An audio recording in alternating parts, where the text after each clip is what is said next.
No passado nós tínhamos festivais, pessoal, nós tínhamos festivais municipais, estaduais, nacionais de teatro, É verdade, que a gente é chamava de verdade. teatro amador, É a teatro época, é a universitário. época do Pascoal Carlos Magno, não é? E que vai ali Grande para ministro que fez, abrir um deu, canal. Nós nossa, fez um tínhamos. trabalho cultural Vocês não extraordinário têm nesse noção do país. que nós tínhamos de potencial nesse sentido, porque os grupos ditos amadores eram grupos que tinham uma proposta muito especial e as pessoas realmente se dedicavam muito, enfim. Não só para o teatro, mas para a dança também. Também, O Pascoal fez o opa, primeiro encontro de isso, escolas de dança do Brasil, isso, onde que ele foi reuniu histórico. escolas de todo o Brasil, uma coisa fantástica.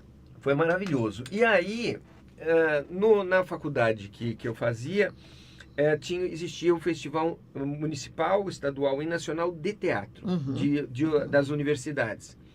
E aí eles precisavam de um ator jovem e falaram, olha, tem o Gabriel ali, vai fazer um teste. Eu fui fazer um teste pro espetáculo e aí passei para fazer um protagonista ali do espetáculo. E eu não entendia nada de teatro. A primeira coisa que me chamou a atenção é que na hora que eu subi ao palco, o diretor, ele chamava-se Ivan Mendes. Era um diretor voltado para a educação, uma pessoa. Ele pegou e falou: olha, Gabriel. Era um diretor de teatro ou ele era alguém da teatro. faculdade? Não, ele era de teatro. Ele foi contratado pela faculdade exatamente para esse projeto, Ok. porque isso difundia muito a universidade. Qual era a faculdade? A FMU. Ela estava no começo das FMU.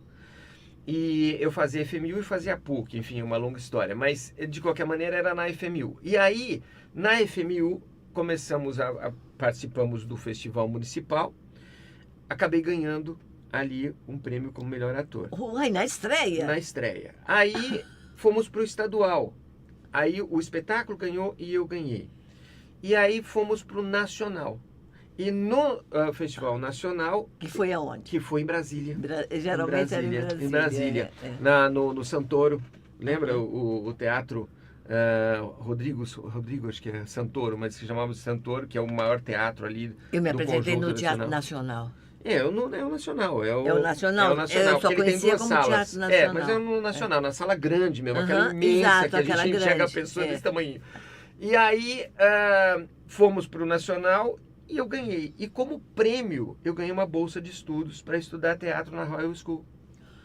Gente, mas me diga se é possível alguém começar uma carreira ganhando um prêmio para estudar em Londres. Então foi inusitado, né? Falei, bom, eu tenho que ir, né? Eu tenho que ir e fui. Aí você era advogado nessa época? Eu estava estudando, estava começando. Estava... Não, estava começando, foi no primeiro ano do direito.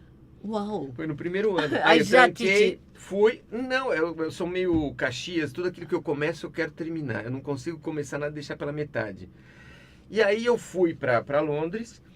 Foi um período muito interessante, porque naquela época, muita gente, hoje que nós temos contato, né, pessoal, com o mundo todo, fica fácil você imaginar as outras partes do planeta. Naquela época, nem a gente conhecia direito, é só por livros, os outros países, as outras culturas, como eles também não conheciam nada do Brasil.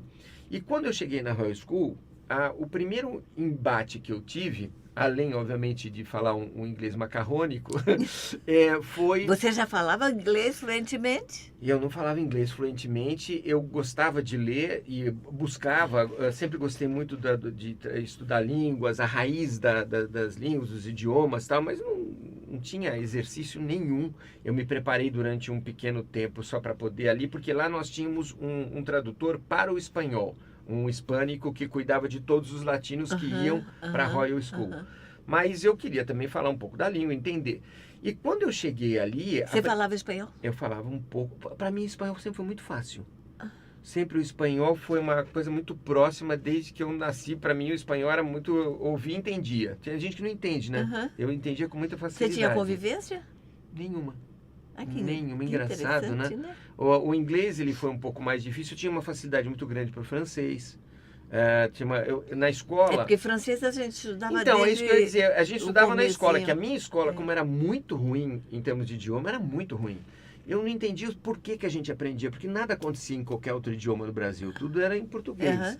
E você não tinha nenhum acesso a nada que não fosse. Então, na Royal School, eu tive acesso a pessoas do mundo inteiro, isso me ajudou bastante, mas o que mais me encantou foi quando eu comecei a conhecer o local, que eu vi algumas estátuas de alguns grandes artistas e educadores, e falava, olha, isso aqui foi há 400 anos, isso aqui foi há 500 anos, isso foi há 550 anos. Eu falei, peraí, mas isso é mais tempo que o Brasil. Que o meu país. Meu país, ele tem menos tempo. Eu falei, mas como que uma escola dura tanto tempo? Eles falaram, então, ela dura tanto tempo porque ela tem um método, porque ela tem um princípio de um estudo científico da formação do artista. Hoje eu entendo, passados todos esses anos, que eu fui levado para lá, dentre outras coisas, para poder depois alimentar o que hoje é Recriarte, o que hoje é o projeto, um projeto de vida que já tem quase 50 anos. Aí o que aconteceu? Eu voltei para o Brasil e aí o teatro já tinha entrado na minha vida. Aí comecei a paralelamente fazer teatro e terminar o direito, porque eu trabalhava com direito. E era uma área onde eu ia de uma forma promissora, aí seguindo, trabalhava na área e estudava. Aí fica claro porque que se faz tudo tão direito, né, gente? Direitinho. Virginiano, você imagina, né? Virginiano que quer fazer tudo ali organizado. Aí quando eu fui fazendo paralelamente, e quando eu estava no terceiro ano para o quarto ano de Direito, começamos um projeto, eu e Regina. Regina, sua irmã. Minha irmã, que é artista plástica, formada ali pela FAAP, já lecionava e tinha um trabalho, uma associação gratuita de arte. Nós estávamos em plena ditadura. Pessoal, vocês não têm noção do que a ditadura significou para as artes. Ela simplesmente abortou qualquer realização, qualquer projeto. Então, todo projeto artístico que tivesse qualquer efusão maior foi abortado nesse período. Então, o que aconteceu aí? Isso é em 70? 75, 76 e 78 nós oficializamos a Recriarte como Associação Gratuita de Arte. Começamos aí oficialmente. A época dos grandes incêndios das TVs paulistas. Isso. Onde quase todas pegaram fogo, que ninguém sabia da onde vinha. Foi coincidência. É uma coincidência uma atrás da outra, né?